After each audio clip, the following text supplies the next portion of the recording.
hello guys होइन अब चाहिँ हामी घर फर्केको रात परिसक्यो होइन अलि मधुरो मधुरो देखिँदो रहेछ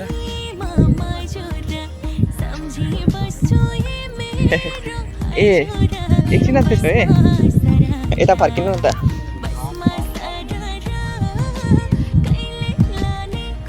फोटो है त ल छैन पानी चाहिँ परेको छैन यो चाहिँ सबै जमिन मुनिदेखि तानेको होइन पम्पले अनि यतातिर चाहिँ अस्ति रोपेको रहेछ यता पनि त्यही हो पम्पले भित्रबाट जमिन मुनिदेखि पानी तानेर चाहिँ रोपेको रहेछ तलतिर चाहिँ बाँझै छ होइन